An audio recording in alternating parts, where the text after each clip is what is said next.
Samantala mga kapuso, mahigit 200 milyong pisong halaga o 255 million pesos na halaga ng mga agricultural inputs ang handang ipamahagi ng Department of Agriculture kasunod nga po ng pagkakadapa ng sektor ng agrikultura dahil pa rin po sa Bagyong Tino.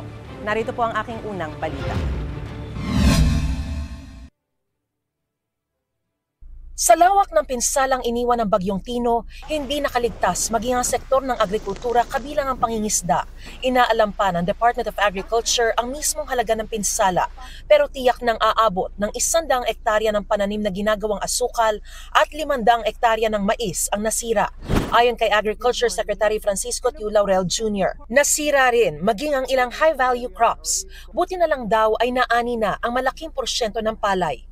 We're already almost 90% harvested all over nationwide. Ang sugar may tama ng konti due to flooding and it's very unusual nga na may naging flooded areas dun sa Negros, no?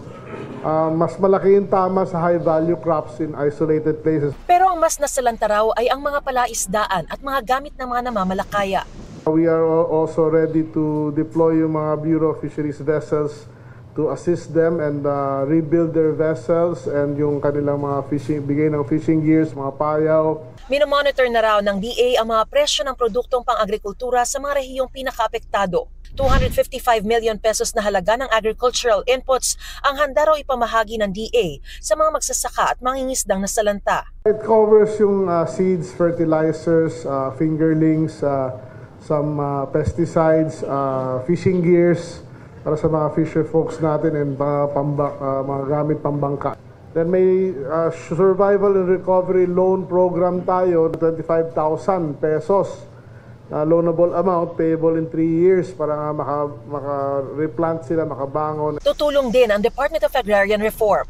Farm-to-market roads, yung mga irrigation, at namimigay din kami ng mga farm machineries and equipment. Kami na ang nagsisilbing middlemen ng mga agrarian reform beneficiaries. Mahigit sa 1 billion na ang amount na binibili, no, ng mga malalaking ahensya ng gobyerno. Makatutulong din nila ang dalawang executive order na epektibo na ngayon. Ang Executive Order 100 na nagtatakda ng floor price ng palay o pinakamababang presyo nito para hindi bagsak presyo at di malugi ang mga magsasaka. Yung EO 100, yung setting of the floor price, definitely helps yung sitwasyon ng ating mga farmers dahil ngayon may reference price na kailangan sundin. Gayon din ang Executive Order 101 na ganap na magpapatupad ng Sagip-Saka Act. Now with the Sagip-Saka Act, kahit na ang LGU, pwede nang bumili ng palay direkta sa mga magsasaka and national government na wala ng public bidding. Mapipilitan ngayon ang trader na sumabay.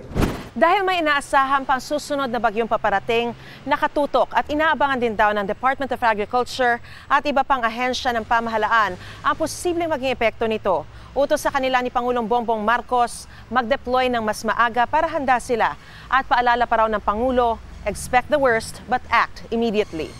Ito ang unang balita. Mariz Umali para sa GMA Integrated News.